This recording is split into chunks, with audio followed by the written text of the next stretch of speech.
Olá, seres! E aí, como vocês estão? Bora para a leitura do Anatomia Humana? Hoje a gente entra no capítulo 5, onde vamos falar sobre o sistema nervoso. Nós vamos ler, sobre o sistema nervoso.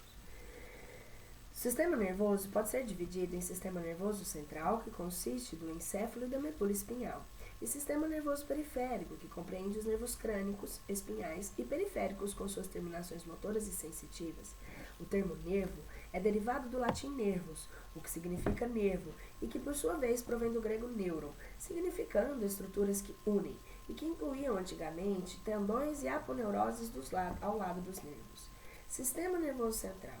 O encéfalo e a medula espinhal são compostos de muitos milhões de células chamadas neurônios ou nêurons, que se acham interligados para constituir vias de condução e que são mantidos juntos por um arcabouço de células especializadas não condutoras conhecidas no conjunto como neuróglia.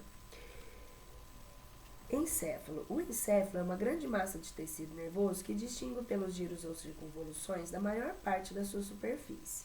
O termo cerebrum, latim, que significa cérebro, tem sido usado de vários modos. Geralmente falando, ele significa encéfalo. Ele tem também sido utilizado para significar especificamente prosencéfalo e mesencéfalo. Ele com circunflexo, no E, no primeiro E. Encéphalon, por outro lado, é de origem grega. O adjetivo cerebral derivado é dele. Então, ele, quando fala ele, está falando do encéfalo. E dele está falando cerebral. O encéfalo, por outro lado, é de origem grega encéfalos. Termos como encefalite, que significa inflamação do encéfalo, são provenientes dele, do cérebro. A maior parte do volume do encéfalo é formada por dois hemisférios cerebrais convolutos derivados do telencéfalo do embrião. O diencéfalo ímpar encontra-se entre os hemisférios. Ele constitui a parte superior do que geralmente é chamado tronco encefálico, uma haste ou pendúculo que desce da base do encéfalo. O tronco encefálico é formado pelo diencéfalo, mesencéfalo e pela ponte pelo mielencéfalo ou medula oblonga. A última se continua com a medula espinhal ao nível do forame occipital. O cerebelo é uma massa fissurada de substância cinzenta que ocupa a fossa interior do crânio, por 3 pares de pendúculos. 12 pares de nervos crânicos saem da base do encéfalo e do tronco do encéfalo. Estrutura. O córtice, parte externa dos hemisférios, com somente poucos milímetros de espessura, é composto de substância cinzenta, em contraste com o interior do encéfalo, constituído parcialmente de substância branca. A substância cinzenta é formada principalmente dos corpos das células nervosas, enquanto a substância branca consiste predominantemente dos processos ou fibras de células nervosas. O interior dos hemisférios cerebrais, incluindo o diencéfalo, contém não somente substância branca, mas também massas bem delimitadas de substância cinzenta conhecidas no conjunto como gânglios de base. Destes, o mais proeminente são os núcleos caudos, núcleos lentiformes e tálamos. O córtice do cerebelo, como os hemisférios cerebrais, é composto de substância, principalmente de substância branca, contendo também núcleos de substância cinzenta. O tronco encefálico, ao contrário, contém núcleos e massas difusas de substância cinzenta no seu interior. Aspecto proeminente é dado por uma mistura difusa de substância branca e cinzenta, denominada formação reticular, que se estende longitudinalmente através de todo o tronco encefálico. O interior do encéfalo encerra também cavidades chamadas ventrículos, que estão repletas de líquido do cérebro espinhal. Estes serão discutidos adiante na parte 8, cabeça e pescoço. Funções. As atividades de comportamento e mentais mais elevadas da característica do homem constituem uma função do córtice cerebral. Áreas importantes do córtice, acredito que agora deve ser o córtex, são relacionadas com mecanismos da fala. Num nível inferior de função, algumas áreas dos hemisférios cerebrais controlam a atividade muscular e outras são relacionadas com mecanismos sensitivos. As áreas motoras contêm células nervosas que enviam processos para o tronco encefálico e para a conexão com células motoras cujos processos estão em plenos nervos crânicos ou raízes ventrais. Gente, eu percebi que eu tô lendo uma versão de 1964 desse livro. Olha que interessante como é, né? Então agora nós vamos ver se a galerinha tá afiada na literatura. Ai, nem sei se eu continuo, mas eu vou. Vamos ler como era nessa época, né? Se eu ver se eu conseguir. Mas acredito, né? É porque algumas coisas dessa época a gramática é totalmente diferente. Então eu vou tentar prestar mais atenção aqui nessa questão, porque eu estou vendo e não estou corrigindo, né? Algumas. Mas enfim, quem ler estiver afiado vai ver que, né? Não, mas que burra que eu fui.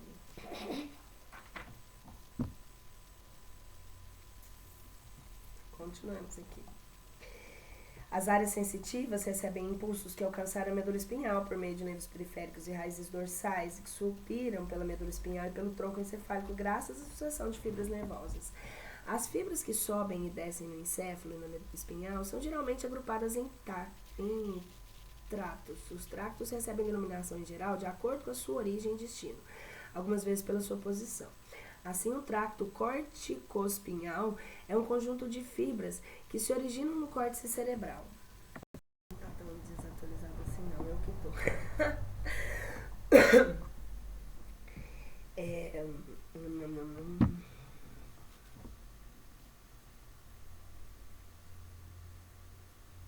Assim, o tracto corticoespinhal é um conjunto de fibras que se originam no córtex cerebral e que terminam na medula espinhal.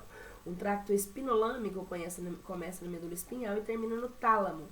O tronco encefálico, o qual é muito semelhante na estrutura e função de todos os vertebrados, contém, além dos tractos que descem e sobem através dele, grupos de células que formam núcleos na maioria dos nervos crânicos, dos nervos craniais, né? Constituem centros vitais relacionados com o controle do reflexo e respiração, circulação, outras atividades viscerais. Entram em conexão com o cerebelo e estão funcionalmente associados com os sistemas motor e sensitivo.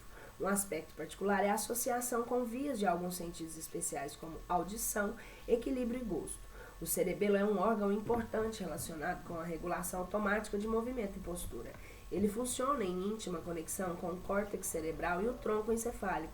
Certos grupos de neurônios cerebelares regulam músculos do tronco, outros regulam músculos dos membros e outros ainda em arranjo anatômico do cerebelo varia muito entre os vertebrados, dependendo do modo de locomoção. O cerebelo é relativamente mais desenvolvido nos primatas, de modo especial no homem. Medula espinhal. A medula espinhal é uma longa massa quase cilíndrica de tecido nervoso que ocupa aproximadamente os 2/3 superiores do canal vertebral. Ao contrário do que ocorre nos hemisférios cerebrais, a substância cinzenta é encontrada no interior, circundada por substância branca. A medula espinhal tem essencialmente a mesma disposição em toda a sua extensão.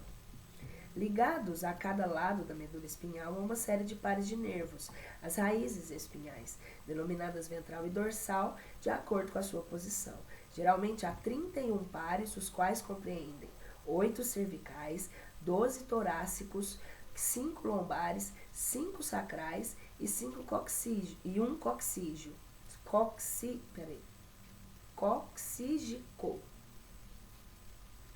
As raízes ventrais e dorsais correspondentes unem-se para formar um nervo espinhal. Cada nervo espinhal divide-se em ramos primários, ventral e dorsal, a distribuição dos quais é descrita na página 45.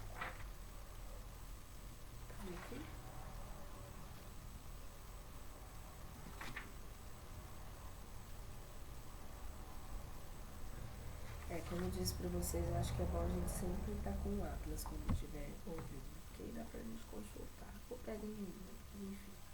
As células da substância cinzenta da medula espinhal incluem células motoras cujos axônios saem pelas raízes ventrais e inervam a musculatura esquelética. Células motoras cujos axônios saem pelas raízes ventrais se dirigem a gânglios autônomos e células sensitivas ou intercaladas relacionadas com mecanismos sensitivos e reflexos. A substância branca contém tractos ascendentes e descendentes. Alguns sobem até ou descem do encéfalo, enquanto outros estabelecem conexão entre células de vários níveis de medula. Muitas das células da medula espinhal do tronco encefálico estão relacionadas com reflexos. Um reflexo pode ser definido como um tipo relativamente fixo de resposta ou comportamento que é semelhante para qualquer dado estímulo. Por exemplo, uma mão inadvertidamente colocada sobre um objeto quente é imediatamente afastada. A retirada é parcialmente completada antes que a dor seja sentida.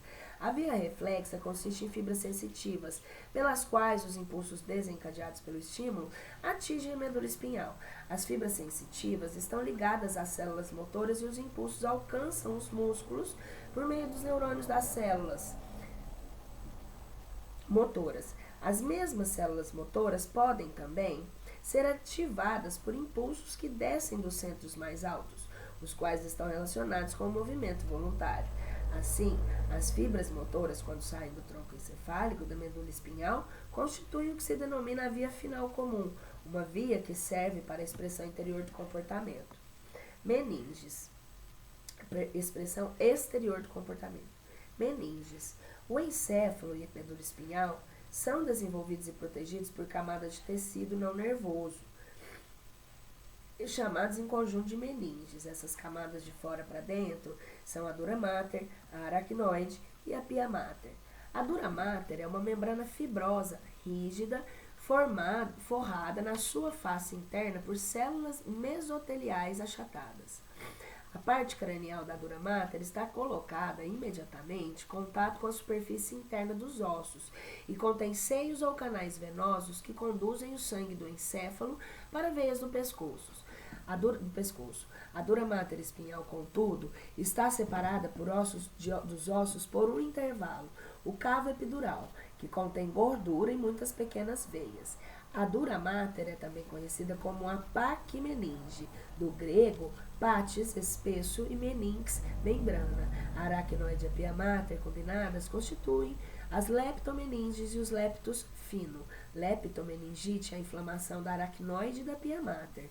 A aracnoide é uma rede delicada de fibras reticulares. É revestida na sua face externa e forrada na sua face interna por células mesoteliais achatadas. Finas trabéculas de fibras colágenas deixam sua superfície interna através do cavo subaracnoídico e se fixam na pia mater. A aracnoide é avascular, mas envolve os vasos que a atravessam. A aracnoide é separada da dura mater por um espaço de delgada capilar, o cavo subdural. A pia mater é uma camada de fibras elásticas e reticulares intimamente aplicada ao encéfalo e à medula espinhal. Uma camada externa adicional de tecido colágeno está também presente principalmente na pia mater da medula espinhal, do tronco encefálico e da base do encéfalo. A pia mater não possui capilares, mas envolve os vasos sanguíneos que a atravessam. O espaço entre a aracnoide e a pia mater, o cavo subaracnoídico, contém o líquido cérebro-espinhal. A aracnoide e a pia mater são muito mais separadas entre si ao redor da medula espinhal do que em torno do encéfalo. Líquido cérebro-espinhal. Os ventrículos do encéfalo contêm plexo-corioides vasculares, dos quais forma líquido cérebro-espinhal, quase totalmente desprovido de proteína. Este líquido circula através dos ventrículos, entra no cabo subaracnoídico e finalmente é filtrado para o sistema venoso.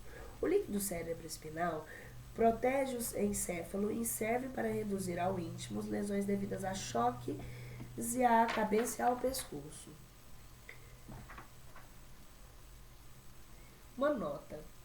A pressão do líquido cérebro-espinal está, geralmente, entre 100 e 200 milímetros de água. É mais facilmente medida durante a punção lombar. O líquido pode também ser retirado para exame citológico e químico do conteúdo. Muitas doenças neurológicas alteram a hidrodinâmica do licor, bem como seu conteúdo celular e químico. Consequentemente, os estudos de tais alterações constituem valiosos métodos diagnósticos. O licor retirado pode ser substituído por ar ou por um óleo radiopaco. Como o ar ou o óleo podem ser pesquisados radiograficamente, a posição de uma massa, por exemplo, de um tumor, que ocupe, reduza ou bloqueie o cavo subaracnoide pode ser determinada. Anestésicos, como a procaína, também podem ser introduzidos para raquianestesia. Irrigação sanguínea. O encéfalo é irrigado pelos ramos cerebrais e artérias vertebral e carótida interna, e as meninges o são principalmente pela artéria meníngica média, ramo da artéria maxilar.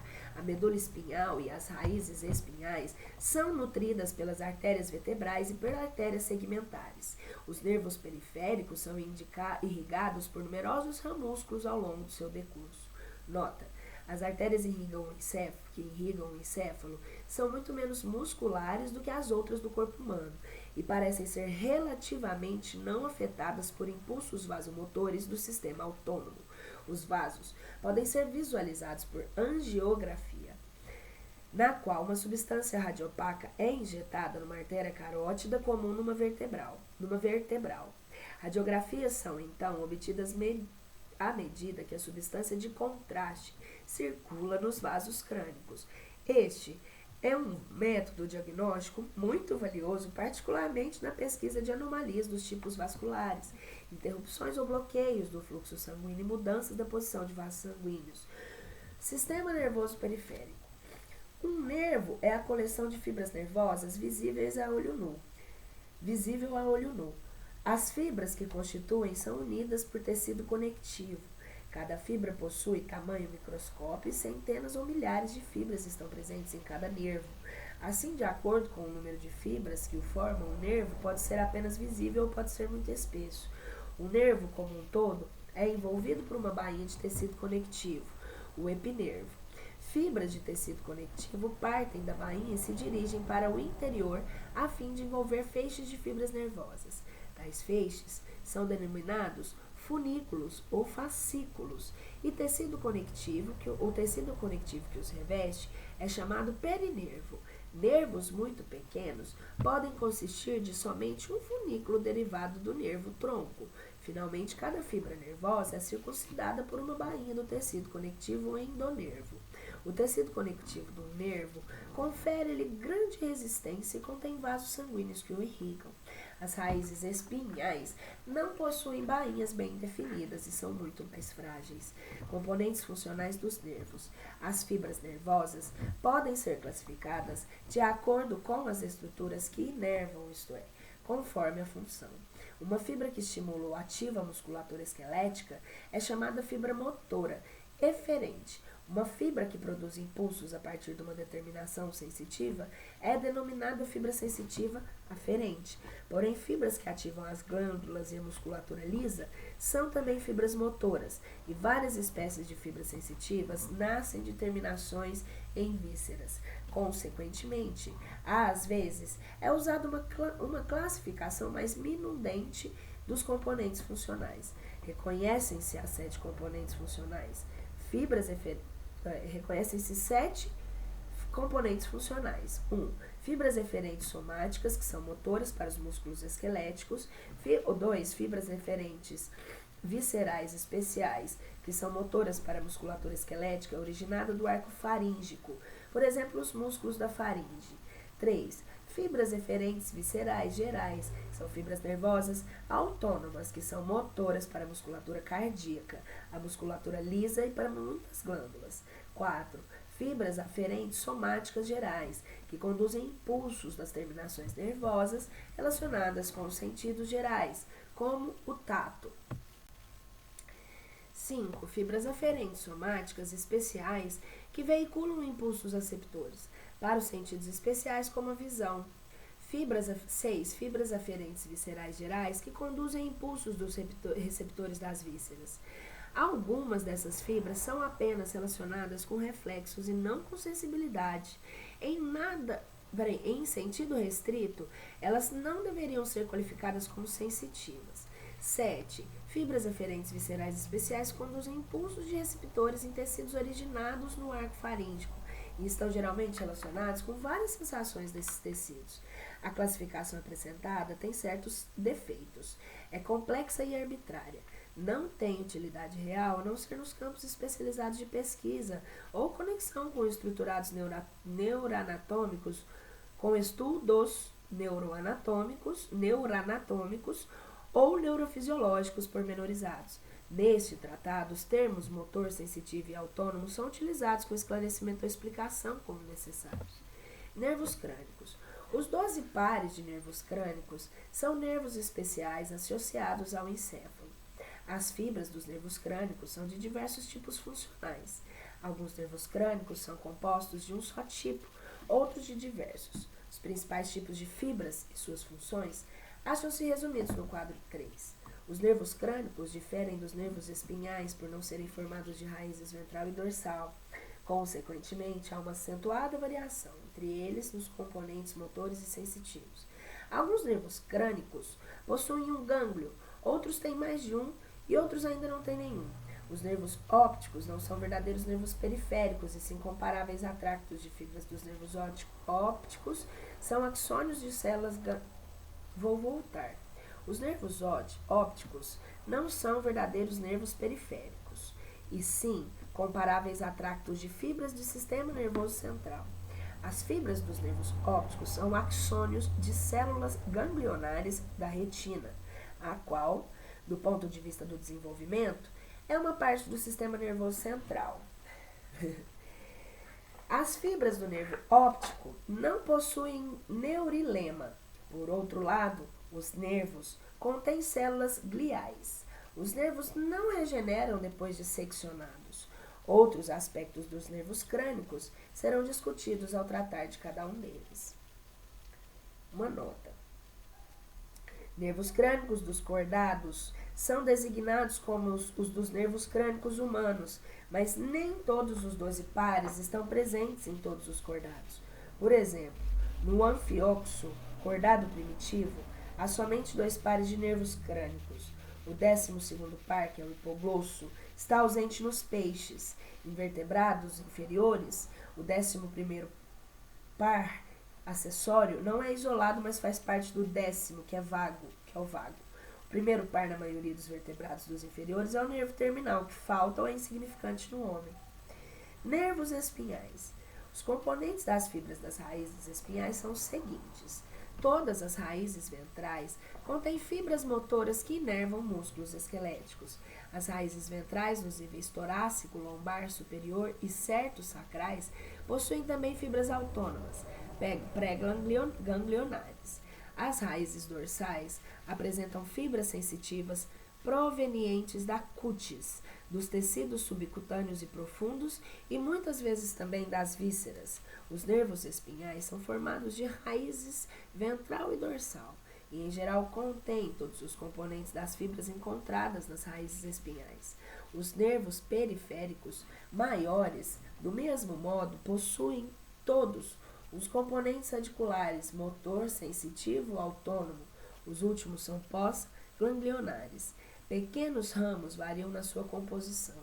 Assim, um nervo para a cutis não possui fibras motoras para músculo esquelético, mas contém fibras sensitivas, fibras autônomas para musculatura lisa de vasos sanguíneos e, dependendo do tipo de cutis, fibras autônomas para musculatura lisa de folículos de pelo. Distribuição dos nervos espinhais e periféricos. Os ramos dorsais dos nervos... Distribuição dos nervos espinhais periféricos. Os ramos dorsais dos nervos espinhais inervam a cutis e os músculos do dorso. Os ramos ventrais presidem a inervação, os membros e do resto do tronco. Os ramos ventrais que inervam a parede torácica e abdominal permanecem relativamente isolados ao longo de todo o seu trajeto. Nas regiões cervical e lombo sacral, porém, os ramos ventrais entremeiam-se para formar plexos, dos quais emergem nervos periféricos. Quando o ramo ventral do nervo espinhal participa de um plexo, se une a outro de tais ramos, sem funículos ou fascículos componentes em uma análise, vão integrar diversos dos nervos que emergem do plexo. Assim como o princípio geral, Cada nervo espinhal que toma parte no plexo contribui para constituir diversos nervos periféricos. E cada nervo periférico contém fibras derivadas de diversos nervos espinhais. Esta disposição conduz a dois tipos fundamentais importantes de distribuição. A fim de evitar complicação, foi omitida a sobreposição do diagrama, onde duas áreas de distribuição são contíguas. Ramos das fibras do nervo se estendem à área inervada pelo nervo adjacente. No caso de nervos espinhais, a sobreposição é tão extensa que a seção do nervo espinhal raramente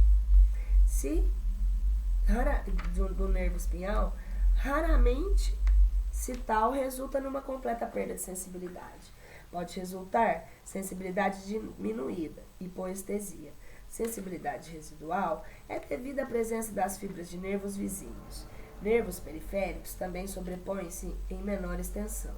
Assim, se o nervo periférico for cortado, haverá completa perda de sensibilidade na parte central da área de distribuição do nervo e sensibilidade diminuída nos limites de sua área de distribuição.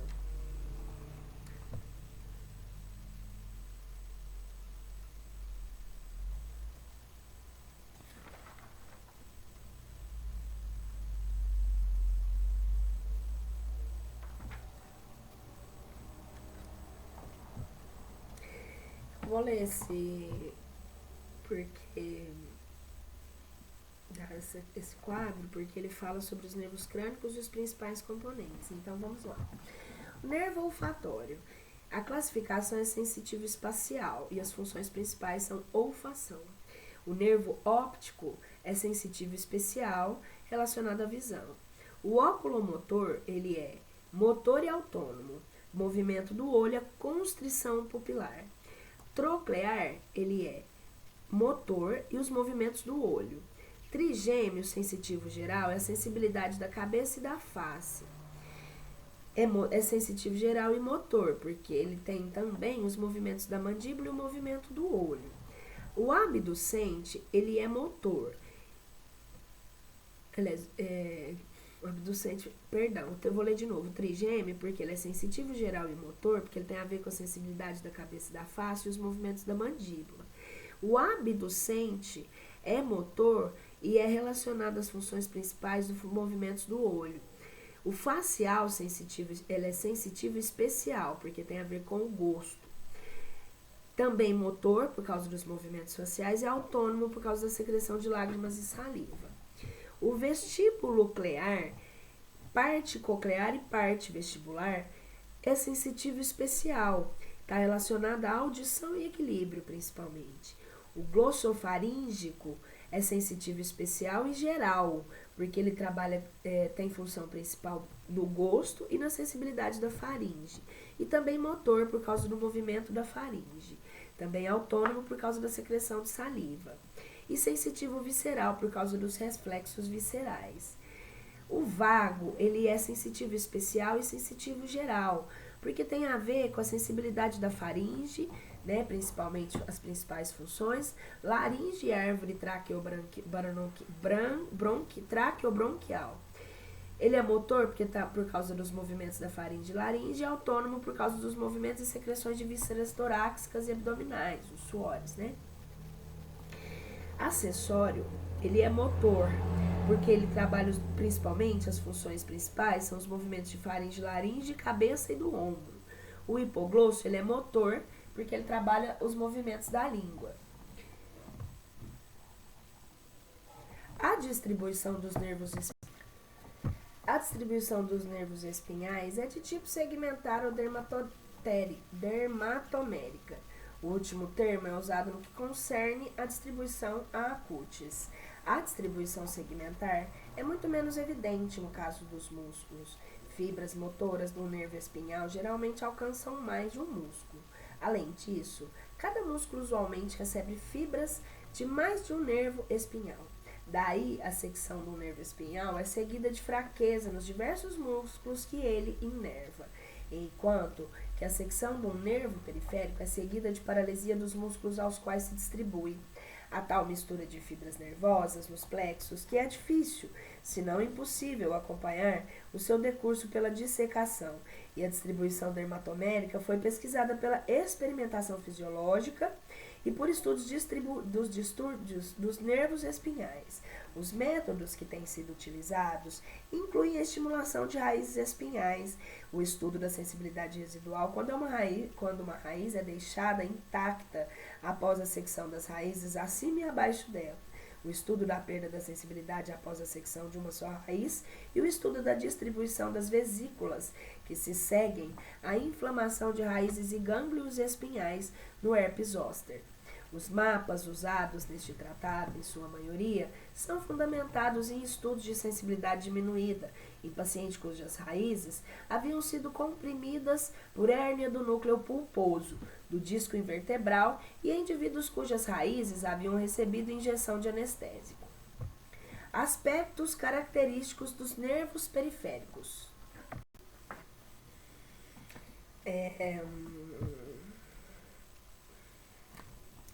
Os ramos dos maiores nervos periféricos são, em geral, os musculares, cutâneos ou mucosos. Cutâneos ou mucosos, entre parênteses, articulares e vasculares, para os vasos sanguíneos adjacentes e terminais, diversos ou todos dos tipos precedentes. Os ramos musculares são os mais importantes. A secção, mesmo de um pequeno ramo muscular, tem como consequência a paralisia completa de todas as fibras musculares inervadas por esse ramo e pode acarretar grave incapacidade. A importância da perda da sensibilidade varia de acordo com a região. Essa perda produz maior incapacidade no caso da mão e de certas partes da cabeça e face. Os nervos periféricos apresentam trajeto e distribuição variáveis, mas não tanto quanto os vasos. Nervos adjacentes podem intercomunicar-se.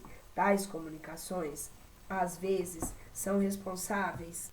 Se eu voltar, me perdoe, mas eu vou... Os nervos periféricos apresentam trajeto e distribuição variáveis, mas não tanto quanto os vasos. Nervos adjacentes podem intercomunicar-se. Tais comunicações, às vezes, são responsáveis pela modicidade ou sensibilidade residual após uma secção de nervo acima do nível de uma conexão. Os nervos periféricos possuem excelente irrigação sanguínea, com vasos longitudinais que anastomosam numa tal extensão que até 15 centímetros de um nervo podem ser privados do epinervo sem que esse segmento de nervo perca sua irrigação sanguínea. Os nervos são relativamente insensíveis. Isso significa que se o nervo for estimulado ao longo do seu trajeto, a sensibilidade, geralmente dor, é percebida, não no ponto estimulado, mas nas áreas inervadas pelas fibras. Os impulsos nervosos, não importa onde tem início, são interpretados pelo indivíduo como se eles tivessem sido originados nos órgãos terminais. Esse fenômeno é conhecido como a projeção de uma sensação. Ele é mais dramático no caso de uma sensibilidade de membro fantasma. Quando um membro foi amputado, o paciente pode ainda ter sensações aparentemente do seu membro ausente, às vezes ainda muito intensas. Um dos fatores é a estimulação continuada das extremidades das fibras, que foram seccionadas durante a amputação. Os impulsos nervosos resultantes são interpretados como se eles estivessem partindo do membro ausente. As sensações do membro fantasma às vezes são dolorosas e necessitam de tratamento clínico ou cirúrgico. Dor às vezes é sentida na área da distribuição do nervo periférico quando são estimulados órgãos internos ou estruturas profundas, um fenômeno denominado dor referida. A estimulação do diafragma, por exemplo, pode causar dor na área do cútis, inervada pelos espinhais, os quais dão também origem ao nervo frênico. Na realidade, pouco se sabe a respeito dos mecanismos da dor referida. Sistema nervoso autônomo. Deixa eu um pouco para trás, que não fica estourando mais minha cara. A expressão sistema nervoso autônomo refere-se a partes do sistema nervoso que regulam a atividade da musculatura cardíaca, da musculatura lisa e das glândulas. A designação, contudo, implica numa autonomia que nem sempre existe. Por exemplo, A cútis exposta ao ar frio torna-se esbranquiçada ou pálida devido a uma constrição reflexa dos vasos sanguíneos cutâneos.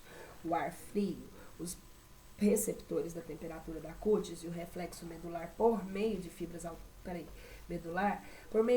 autônomas para os vasos sanguíneos atua no sentido de conservar o calor. Impulsos também chegam ao encéfalo, resultando numa sensação de frio. Este é um exemplo de coordenação de atividades somáticas e autônomas. O sistema nervoso autônomo pode ser considerado como formado por uma série de níveis com função diferente, em que quanto mais alto o nível, tanto mais difusas e gerais são suas funções. O nível mais elevado é o córtex cerebral, certas áreas do qual controlam ou regulam funções viscerais. Essas áreas enviam fibras para o nível inferior seguinte, o hipotálamo, localizado na base do encéfalo. O hipotálamo é um centro coordenador para o controle motor da atividade visceral. Uma de suas múltiplas funções, por exemplo, é a regulação da temperatura corpórea. O hipotálamo representa conexões nervosas e vasos e vasculares como... vou ler de novo. O hipotálamo apresenta conexões nervosas e vasculares com a hipófise, por intermédio das quais ele influi sobre a hipófise e, através dela, outras glândulas endócrinas. O hipotálamo envia também fibras nervosas para centros inferiores do tronco encefálico, que se acham relacionados com funções ainda mais específicas, por exemplo, a regulação reflexa da respiração, frequência dos batimentos cardíacos e circulação. Estes centros funcionam graças às suas conexões com centros ainda mais baixos, representados por grupos de células nervosas do tronco encefálico e da medula espinhal, os quais enviam seus axônios para determinados nervos crânicos e espinhais. Esses axônios caracterizam-se diferentemente do que ocorre com as fibras motoras para a musculatura esquelética pelo fato de estabelecer sinapse com células multipolares, situadas fora do sistema nervoso central, antes de alcançar a estrutura inervada. Essas células multipolares são reunidas em gânglios. O ganglionar é o nível mais baixo. Os axônios que passam do sistema nervoso central para essas células ganglionares são denominados fibras pré-ganglionares. Os axônios das células ganglionares são chamados pós-ganglionares. Inervam um órgão específico ou uma região do corpo. Parte simpática. Adoro esse legado, sistema nervoso simpático. A parte simpática, ou toracolombar, do sistema autônomo compreende as fibras pré-ganglionares que saem dos níveis torácico e lombares superiores da medula espinhal. Essas fibras atingem nervos espinhais por meio de raízes ventrais e, a seguir, deixam os nervos espinhais e alcançam gânglios adjacentes por intermédio de ramos comunicantes.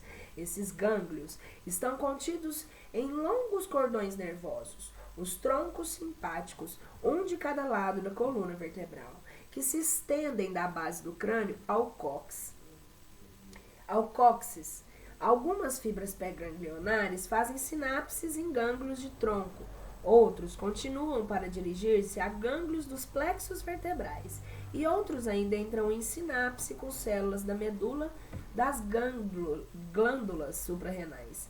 As fibras pós-ganglionares vão diretamente às vísceras e os vasos sanguíneos adjacentes ou voltam para nervos espinhais por meio dos ramos comunicantes. E na área de distribuição desses nervos, inervam a cútis com fibras secretoras para as glândulas sudoríferas, fibras motoras para a musculatura lisa, músculos erectores dos... Essas fibras motoras para a musculatura lisa, entre parênteses, músculos erectores dos pelos, e fibras vasomotoras para os vasos sanguíneos dos membros. Algumas células ganglionares simpáticas estão presentes nos nervos espinhais e nos ramos comunicantes. Elas podem estar coletadas no que são chamados gânglios intermédios. Parte parasimpática. A parte parasimpática, ou crânio-sacral do sistema autônomo, compreende as fibras pré-ganglionares que saem do tronco encefálico e da porção sacral.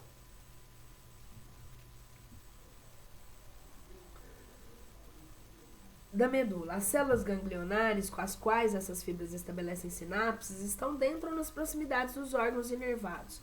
As fibras pós-ganglionares são muito mais curtas. Nenhuma se dirige a vasos sanguíneos, musculatura lisa ou glândulas dos membros e da parede do corpo.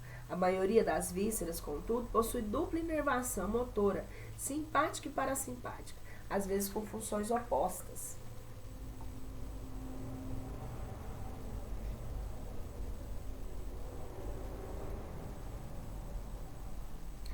Então vamos ver aqui, ó. Pelo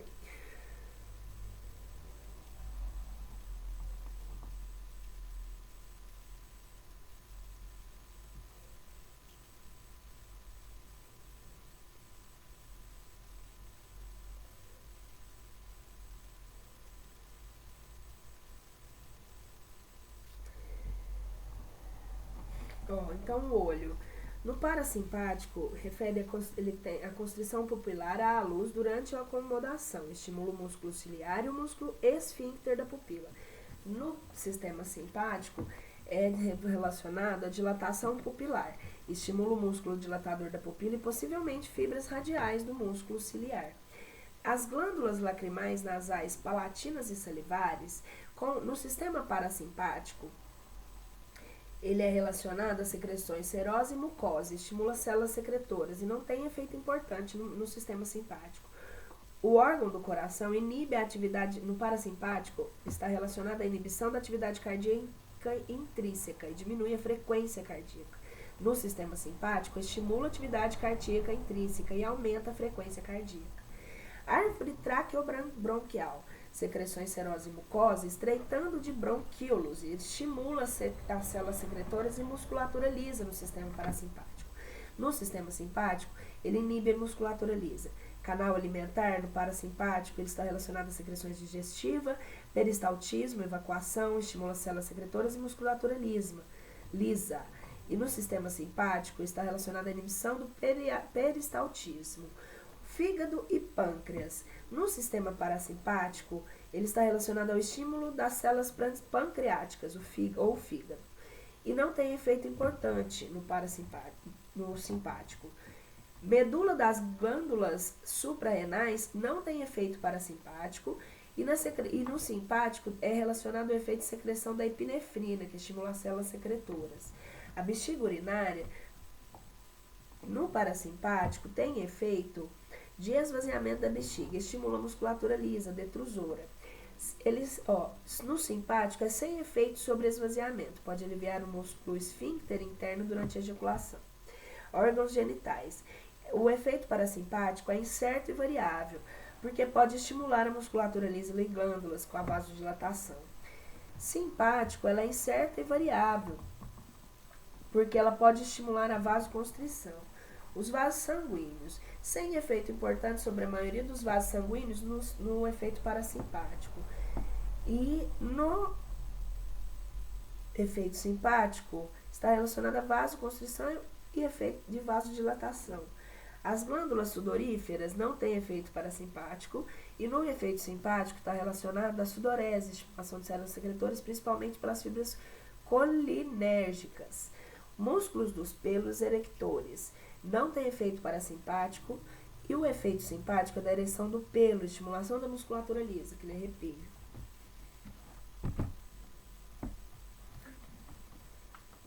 Mediadores. Certas substâncias químicas estão liberadas nas terminações das fibras autônomas pós-ganglionares. Atuam como mediadores, isso é, elas são descarregadas quando chegam os impulsos nervosos e, por sua vez, provocam o início da atividade numa víscera ou alteram a já existente. A acetilcolina é liberada nas terminações parasimpáticas pós-ganglionares. Tais fibras são chamadas colinérgicas. A norepinefrina, que é a noradrenalina, é liberada na maioria das terminações simpáticas pós-ganglionares e tais fibras são denominadas adrenérgicas. A maioria das fibras simpáticas para a musculatura lisa A maioria das fibras simpáticas para a musculatura lisa e as glândulas sudoríferas da cutis, todavia, são colinérgicas. A epinefrina, que é a adrenalina, formada pelas células da medula das glândulas suprarrenais e lançada na corrente sanguínea, possui ações semelhantes à da norepinefrina. Daí a parte simpática, estimulando a liberação de epinefrina, pode reforçar as suas próprias ações. Funções. O sistema autônomo é uma parte importante do mecanismo pelo qual o corpo conserva constante o seu meio interno. Isso é, mantém a temperatura, o equilíbrio líquido e a composição iônica do sangue. O ambiente interno foi chamado milieu interior. E o interno foi chamado... Milieu interior por Claude Bernard. Sua manutenção constante foi designada homeostase por Walter Cannon.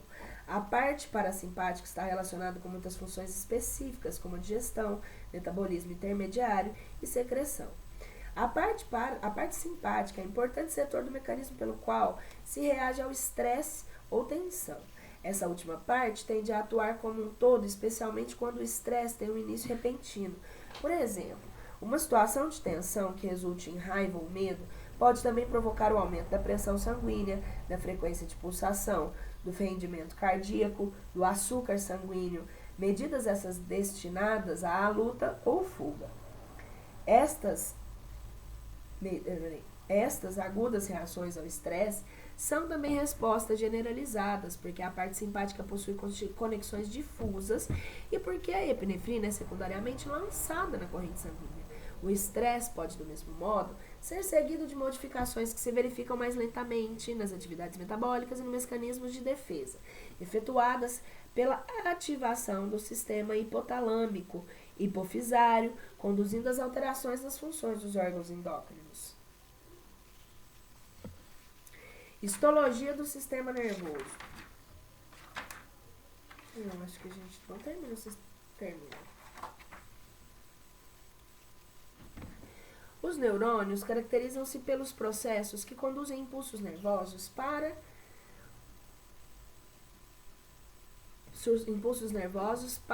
o e do corpo da célula. Os impulsos nervosos são reações fisioquímicas que se verificam nas superfícies dos neurônios e os seus processos.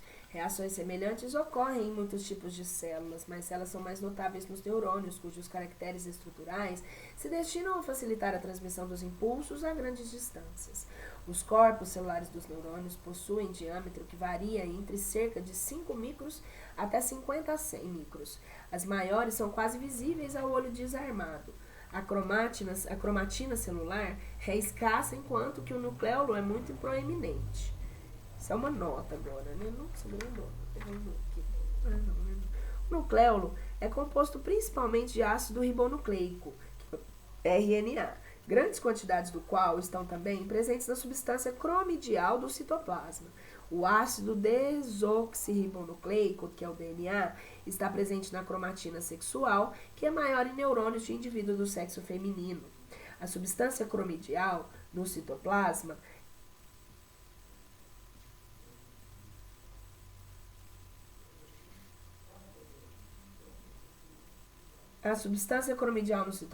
é também chamada de substância de Nissl. A microscopia eletrônica mostra-se disposta em tubos estreitos recobertos de finos grânulos. Estudos histoquímicos e outros demonstraram-na constituída de nucleoproteínas, entre parênteses, ácidos nucleicos, tais como NRA, combinados com proteínas. As nucleoproteínas diminuem durante a atividade nuclear intensa e durante a cromatólise, que segue a secção de axônios. O citoplasma contém também mitocôndrios e o aparelho reticular. Os mitocôndrios são numerosos no corpo celular e nos dendritos, nas terminações simpáticas e motoras, enquanto existem em menor número nos axônios. Os mitocôndrios estão relacionados com muitas atividades metabólicas. Eles contêm praticamente todo o sistema citocromo-oxidase, bem como outras enzimas. A microscopia eletrônica demonstrou que eles estão revestidos por membranas duplas, as quais consistem de duas camadas proteicas que separadas por uma dupla camada lipídica. Aparelho reticular ou de Golgi O aparelho reticular ou de Golgi, que inclui os lipocôndrios ou corpos de Golgi, é quimicamente muito complexo, sendo formado por lipídios especiais provavelmente associados a processos enzimáticos. A taxa de consumo de oxigênio é aproximadamente a mesma do nervo periférico em repouso e no músculo em repouso. A do sistema nervoso central é cerca de 30 vezes maior. O encéfalo contribui mais para a taxa do metabolismo basal, relativa à sua proporção com o peso corpóreo, do que a maioria dos outros tecidos e órgãos. Entre parênteses, as células gliais indubitavelmente contribuem de modo significativo para a utilização do oxigênio. A maior parte das células nervosas, especialmente dos centros mais altos, não podem sobreviver à privação do oxigênio por mais de poucos minutos. O tempo para a sobrevivência pode ser prolongado se a temperatura do encéfalo for abaixada e disso tira proveito em certos processos cirúrgicos, nos quais a temperatura do corpo é deliberadamente diminuída a modo de permitir, se necessário, uma interrupção mais demorada da irrigação do encéfalo. Finas fibrilas, denominadas neurofibrilas, estão também presentes no citoplasma. Seu significado é desconhecido. Hormônios podem ser constituintes importantes de certas células nervosas no hipotálamo. Substâncias químicas liberadas nas terminações motoras e simpáticas de fibras nervosas são chamadas mediadores ou transmissores. Essas substâncias são a acetilcolina, a epinefrina e a norepinefrina. Os processos dos neurônios podem ter poucos micros, somente do seu comprimento, ou podem atingir 1 metro. Os prolongamentos que conduzem impulsos a partir do corpo celular são denominados axônios ou cilindro-eixos. Os neurônios geralmente possuem apenas um axônio. Os prolongamentos que conduzem os impulsos para a célula do corpo são chamados dendritos. Os neurônios, em sua maioria, possuem muitos dendritos, daí serem classificados como células multipolares. Os neurônios do encéfalo, da medula espinhal e dos gânglios autônomos são multipolares. Os neurônios dos gânglios espinhais e dos gânglios de certos nervos crânicos são unipolares, às vezes chamados de pseudonipolares, isso é, eles têm um só processo. Esse processo divide-se em 2 ramos. Um conduz os impulsos, enquanto que o outro conduz esses impulsos para a medula espinhal ou para o encéfalo. Certos neurônios nos gânglios da orelha interna, numa das camadas da retina e na membrana mucosa olfatória, apresentam 2 processos e são classificados como bipolares. Um prolongamento conduz em direção ao corpo celular e o outro conduz em direção ao corpo e o outro conduz impulsos a partir do corpo celular. Os processos das células unipolares e bipolares são estruturalmente semelhantes aos axônios das células multipolares. Os dendritos das células multipolares são processos curtos e ramificados, que contêm substância de início e mitocôndrios. A ramificação aumenta a superfície da célula. Os axônios e os prolongamentos das células os axônios, entre parênteses, e os prolongamentos da célula unibipolares não possuem substância cromedial. Eles se estendem por longas substâncias e apresentam poucos ramos até perto das suas terminações. Se um axônio tem mais que 1 micro aproximadamente de diâmetro, ele é revestido por um envoltório lipídico esbranquiçado, a bainha mielínica ou medular. Esta é interrompida após intervalos regulares, onde formam os nós de Ranvier, os quais são de importância fundamental na condução nervosa. Os maiores axônios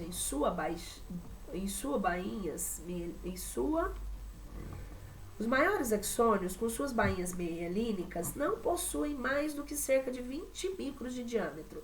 A mielina consiste, principalmente, de camadas da membrana celular das células neurilemais. A disposição lamelar da mielina é responsável pela microscopia eletrônica. Os axônios do sistema nervoso periférico, quer tenham uma bainha de mielina, quer não, são revestidos por fino envoltório protoplasmático, o neurilema. Este é um tubo celular da importância fundamental, não somente na formação da mielina, quanto na regeneração nervosa. A bainha neurilemal é contínua, com uma camada de células satélites ao redor dos corpos das células unibipolares. Não há células neurilemais no sistema nervoso central e nessa regeneração não ocorre. As fibras não mielínicas não são individualmente incluídas numa bainha neurilemal. Tais fibras aparecem em grupos como uma bainha comum. A expressão fibras nervosas é muitas vezes usada para indicar um axônio e suas várias bainhas. A designação fibra nervosa mielínica refere-se a um axônio que possui a bainha de mielina. Uma fibra não mielínica é desprovida da bainha de mielina. A substância cinzenta no sistema nervoso central é composta principalmente de corpos celulares e fibras, as quais, na sua maior parte, são não mielinizadas. Ao contrário, da substância branca é grande o número de fibras mielínicas e poucas, se as houver, células nervosas. Terminações nervosas. As fibras nervosas conduzem impulsos e, a partir de estruturas não nervosas, tais como os músculos, elas terminam de modos especiais em relação a essas estruturas. Elas também transmitem impulsos para outras células nervosas e possuem terminações especiais nos pontos de transmissão. Terminações sensitivas ou receptoras. Receptor é um dispositivo especial de células ou fibras nervosas e tecido não nervoso. Dispositivo esse que é mais sensível a um tipo particular de variação de energia. Por exemplo, quando a cútis é estimulada de modo que surge a sensação de tato, o de tato, né? O tacto é Ai, meu Deus. É porque esse livro, ele é antigo, gente. Eu erro, às vezes me perdoam. Então, se tiver alguma grafia errada, eu tento não corrigir, porque, assim, né, em saúde, a gente aprende, nos estudos sobre saúde, a gente aprende que, às vezes, o nome, às vezes não, na maioria das suas vezes, o nome é aquele nome, ele é universal. Então, assim, a gente tenta não mudar. E eu tô aqui, né, muito tempo que eu não leio. Agora que cai a ficha, enfim. O estímulo ativa determinados receptores cutâneos que são sensíveis à deformação mecânica. A retina é ativada por energia radiante de um certo comprimento de onda e os botões gustatórios da língua por reações químicas. Todos os tratórios da língua todos os receptores, após ativação, enviam impulsos nervosos à medula espinhal e ao encéfalo. A frequência da descarga varia de acordo com a potência do estímulo. Porém, por exemplo, luz mais intensa impressionando a retina resulta em mais impulsos nervosos que deixam a retina por unidade de tempo. Os receptores podem ser classificados também de acordo com os sentidos aos quais eles estão associados, sendo estes especiais e gerais. Os sentidos especiais que se acham associados a certos nervos crânicos são visão, audição, equilíbrio, a gustação e a olfação. Os receptores para os sentidos especiais estão localizados no olho, na orelha, na boca, na faringe, na laringe e no nariz. Os sentidos gerais são o tato, a dor, a temperatura, a pressão, a posição e o movimento. Diversas variedades receptoras estão relacionadas com os sentidos gerais. Cada receptor, qualquer que seja o seu tipo, é formado por uma fibra nervosa que perde a sua bainha e termina como axônio nu. Os receptores podem ser classificados em 3 tipos, de acordo com o modo pelo qual o axônio está disposto em relação ao tecido não nervoso circunjacente. Terminações nervosas livres. Estas constituem receptores mais simples. O axônio, que é geralmente pequeno, divide-se em numerosos finos músculos, os quais terminam livremente no tecido conectivo ou epitélio. As terminações em folículos do pelo. Numerosos axônios em geral são pequenos e enrolam-se ao redor do folículo do pelo de modo complicado. Corpúsculos. O termo corpúsculo é aplicado a qualquer uma das numerosas terminações nervosas complexas formadas por neurônios grandes. Em alguns casos, o axônio ramifica-se e cada ramo constitui um corpúsculo ao dividir-se em muitos finos filamentos numa área relativamente pequena. Geralmente, o corpúsculo é circundado por uma cápsula de tecido conectivo. Em outros casos, um axônio divide-se e cada ramo, então, termina dentro de uma cápsula de tecido conectivo. Tais corpúsculos, muitas vezes, possuem uma cápsula composta de camadas de tecido conectivo e são denominados corpúsculos lamelares. As sensações de tato, dor e temperatura podem ser originadas na cútis. Os receptores em cútis pilífera são as terminações livres simples e as plexiformes ao redor do folículo, ao redor de folículos do pelo. Na cútis glabra e em algumas túnicas mucosas encontram-se terminações nervosas livres, corpúsculos bulboides e diversas variedades de corpúsculos nervosos terminais. Um tipo de corpúsculo de Meissner presente no córeo, que é o derma, é tido como um corpúsculo de tato. Outro tipo de corpúsculo, terminação de Ruffini, é constituído por uma terminação ramificada complicada. Embora a cutis pilífera não possua corpúsculos nervosos terminais, os mesmos tipos de sensibilidade podem ter origem na cutis pilífera quanto na gábara. Daí ser puramente teórica a correlação entre o tipo de sensibilidade e o tipo de receptor. A dor e a sensação de pressão, tacto profundo, pode ter origem na tela subcutânea e nas camadas faciais mais profundas. Acredita que as terminações nervosas livres nestes tecidos sejam terminações dolorosas. Pensa-se que a pressão seja recebida por grandes corpúsculos lamelares, denominados corpúsculos de Pacini. Formas muito menores de corpúsculos lamelares, às vezes designados corpúsculos paciniformes, também ocorrem em aponeuroses, ligamentos e cápsulas articulares. Os receptores nos músculos, nas articulações, nos ligamentos e tendões estão relacionados com as sensações de posição e movimento. Estes receptores incluem corpúsculos lamelares, terminações de Ruffini e outros tipos de corpúsculos. Os fusos neuromusculares e as terminações tendíneas de Golgi, que se correlacionam com reflexos musculares, podem também estar ligados às sensações de posição e movimento, embora haja considerável dúvida a este respeito. Terminações nervosas livres, também presentes em músculos, articulações, ligamentos e tendões, acreditando-se que estejam associadas à dor. As vísceras contêm também receptores. Alguns estão relacionados com a dor e a outras sensações, mas a maioria está ligada ao controle ou reflexo da atividade visceral. Por exemplo, algumas vísceras possuem corpúsculos lamelares, cujas posições próximas aos vasos sanguíneos sugerem que eles são sensíveis a variações de diâmetro vascular. As paredes de muitas vísceras e de vasos sanguíneos contêm terminações que se assemelham àquelas encontradas em tendões e ligamentos. A dos vasos sanguíneos são ativadas quando as paredes são distendidas durante a dilatação dos vasos, e os impulsos resultantes são transmitidos a neurônio do encéfalo, relacionados ao controle de reflexo e pressão sanguínea. Terminações motoras.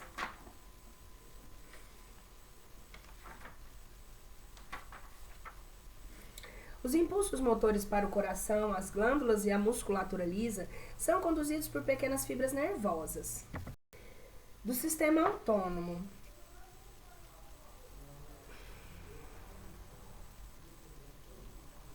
O modo pelo qual elas terminam é ainda obscuro. As fibras dos músculos esqueléticos são inervadas por grandes fibras nervosas motoras, as quais são axônios de células do encéfalo e da medula espinhal.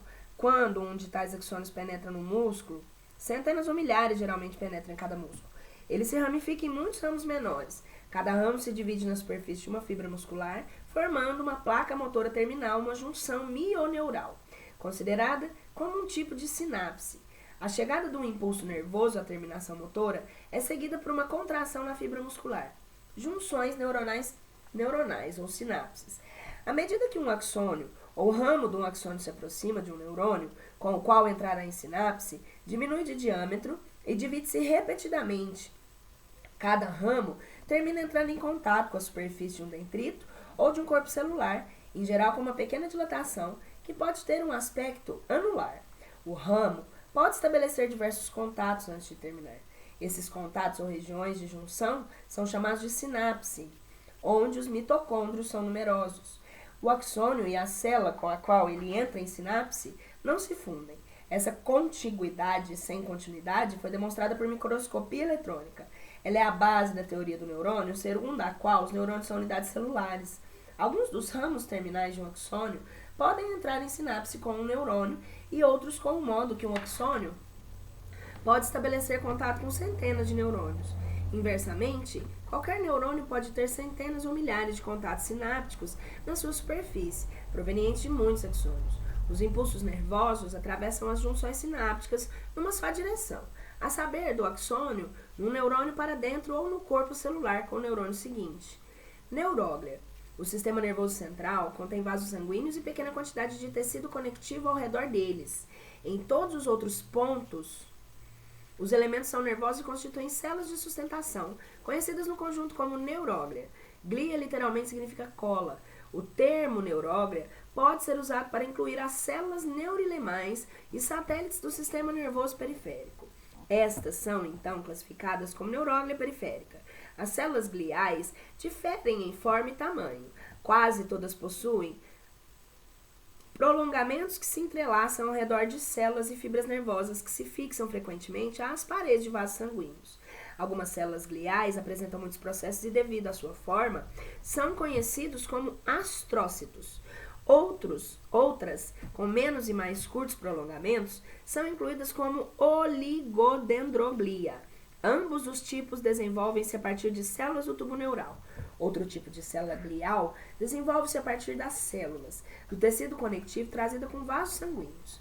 Essas células são pequenas e apresentam poucos processos. Elas são designadas sob o nome microglia. Os ventrículos e o canal central são forrados por epêndima. As suas células constituem um papel especial na neuroglia. As células gliais, em sua maioria, podem atuar como fagócitos, isso é, englobar e remover o tecido nervoso lesado ou morto. Há provas de que células gliais estão também relacionadas com a formação de mielina no sistema nervoso central. As células gliais têm importância clínica porque os tumores primários do encéfalo e da medula espinal são compostos de células gliais. As células nervosas adultas não podem dividir-se, por isso não podem formar tumores. Degeneração e regeneração. Os neurônios adultos de animais de sangue quente não podem dividir-se e formar novas células. Não obstante, se um axônio for destruído, o corpo celular pode sobreviver, embora sofra certas modificações. Por exemplo, ao ser seccionado o axônio de um neurônio da medula espinhal, quando se corta o nervo periférico, aquele neurônio, com todos os outros cujos axônios estiverem no nervo cortado, sofrem cromatólise, isso é, o desaparecimento da substância cromidial. A parte do axônio separada do corpo celular degenera. A bainha mielínica e o axônio estrumecem e desintegram-se. Os fragmentos são removidos por células varredoras, a maioria dos quais é constituída por células neurilemais proliferantes. Essas células permanecem como um cordão celular. A ponta da parte do axônio é ainda ligada ao corpo celular que começa a crescer através do cordão neurilemal, com a velocidade média de cerca de 1 a 2 milímetros por dia no homem. Finalmente, o axônio restabelece o contato com qualquer outra estrutura que ele tivera precedentemente inervado. A bainha de mielina é refeita, provavelmente por células neurilemais. O restabelecimento da função pode ser considerável, mas raramente é completo, especialmente quando um nervo periférico grande tenha sido cortado. O tecido cicatricial pode interferir com a regeneração dos axônios, podem ser mal dirigidos e não alcançar os devidos tipos de terminações. Algumas células não sobrevivem à secção do axônio. Consequentemente, o número de fibras regenerantes pode ser menor do que o número originalmente presente no nervo. Alguns dos fatores que impedem a completa restauração da função ainda não são compreendidos. As considerações acima aplicam-se somente às células cujos axônios integram nervos periféricos. Os neurônios primeiramente confinados ao sistema nervoso central em geral não sobrevivem à secção do axônio. Condução nervosa. Propriedade fundamental dos organismos vivos é a excitabilidade, a capacidade de responder ou reagir a um estímulo, isso é, alguma variação no ambiente externo ou no meio interno. Em muitas, se não em todas as células, a resposta ou modificação iniciada pelo estímulo difunde-se a toda a célula e, uma vez iniciada, é independente do estímulo. Essa difusão é chamada de condução. Em algumas células, como fibras musculares e os neurônios, ela é rápida. As células nervosas estão peculiarmente adaptadas para controlar e dirigir a transmissão de atividade às reações fisioquímicas, que constituem a resposta conduzida. São denominadas impulso nervoso. A superfície do axônio tem estrutura lipoproteica, com cerca de 50 a 100 A de espessura, e é invisível ao microscópio óptico. Essa membrana possui propriedades elétricas especiais e permeabilidade seletiva a vários íons. A membrana em repouso é polarizada com cargas elétricas opostas em cada lado da sua superfície. A membrana em repouso é facilmente permeável aos íons de potássio e cloro, mas não ao sódio. A distribuição total dos íons é tal que o exterior do axônio é positivo em relação ao interior por cerca de 70 a 100 milivolts. A superfície da célula nervosa ou do axônio, se a superfície da célula nervosa do axônio for adequadamente estimulada, a membrana da superfície de diversos centímetros de axônio é despolarizada. O sódio penetra rapidamente no interior do axônio e a superfície externa torna-se negativa em relação ao interior. Essa inversão de polarização, que é um processo muito complexo, transmite-se logo do axônio independente do estímulo. Ela constitui impulso nervoso, conduzido e pode ser pesquisado e registrado com instrumentos apropriados. A forma de resposta registrada depende do método da resposta registrada. A forma da resposta registrada depende do método de registro e pode ser muito complicada quando registrada num nervo de muitas fibras. O impulso ao longo do axônio particular é o mesmo se quer quando provocado artificialmente em algum ponto de fibra, quer quando provocado fisiologicamente no órgão terminal. Os impulsos podem variar somente em frequência e na regulação de velocidade em relação a outros impulsos. A velocidade de condução nas fibras nervosas variam de acordo com o diâmetro da fibra. A proporção é tal que para fibras mielínicas de animais de sangue quente, multiplicando os diâmetros de micros por 6, obtém-se a velocidade de uma condução aproximada em metros por segundo. Uma fibra com 20 micros de diâmetros conduz uma velocidade de 120 metros por segundo. As fibras não mielínicas conduzem mais lentamente, 2 metros por segundo ou menos. A condução dos dendritos pode ser diferente daquela dos corpos celulares e dos axônios. A condução nos dendritos é lenta e pode descrescer a despolarização, pode descrescer e a polarização pode persistir por longos períodos de tempo. Há também prova de que o fluxo corrente local dos dendritos despolarizados pode despolarizar corpos celulares e provocar sua descarga. Uma despolarização dendrítica mantida pode servir, portanto, como constante estímulo para o corpo celular e ser um fator na atividade repetitiva do sistema nervoso. Quando o impulso nervoso chega à junção sináptica, o fluxo decorrente atravessa a junção e produz uma despolarização local. Esta modificação, a qual pode ter magnitude suficiente para causar descarga da célula ou pode atingir essa magnitude por somação com modificação adjacente semelhante. Considera-se também que substâncias químicas como a acetilcolina sejam mediadores nas junções sinápticas. Algumas fibras são inibidoras, isso é, impulsos nervosos conduzidos por elas também impedem as células de degradar ou detêm atividade existente. Elas provavelmente liberam uma substância que a torna a membrana mais antes que menos estável. Eletroencefalografia. A atividade elétrica dos neurônios do encéfalo pode ser pesquisada por meio dos eletrodos colocados sobre o couro cabeludo e registrados por uma agulha inscritora ou por um oscilógrafo. Em indivíduos normais, há um tipo característico constituído por ondas diferentes de frequência e amplitude, popularmente conhecida como ondas do encéfalo, que representam a soma algébrica dos potenciais das células corticais. O registro obtido é um encefalograma, ou ECG. O EEG é facilmente influenciado por estímulos sensoriais como a luz, atividade mental por anestésicos e outras drogas por modificações metabólicas. Distúrbios do encéfalo podem também causar alterações. Daí pode ser a eletroencefalografia um valioso processo diagnóstico. Desenvolvimento do sistema nervoso. Cedo se forma no desenvolvimento embrionário um tubo neural, O encéfalo origina-se na extremidade cefálica do tubo e a medula espinal a partir do resto do tubo.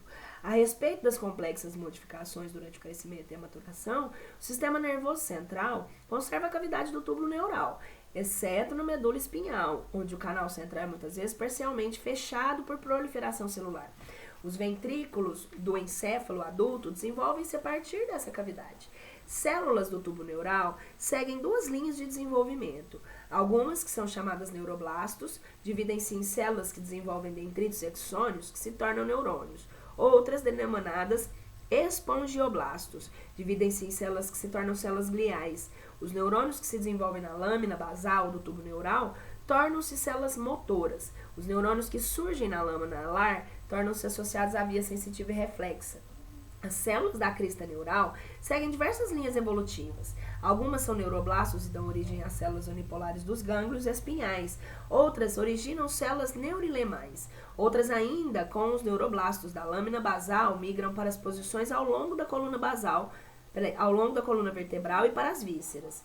A maioria dessas células migradoras evolui para neurônios dos gânglios autônomos. Algumas, todavia, dão origem às células da medula das glândulas para suprarrenais.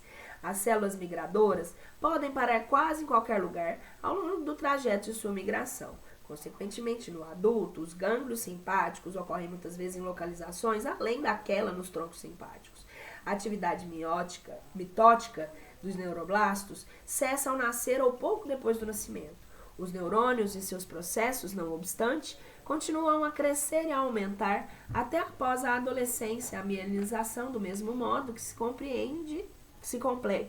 do mesmo modo, não se completa até alguns anos após o nascimento. Alguns tratos do sistema nervoso central não funcionam completamente até que suas fibras componentes se tornem bem mielinizadas. É isso.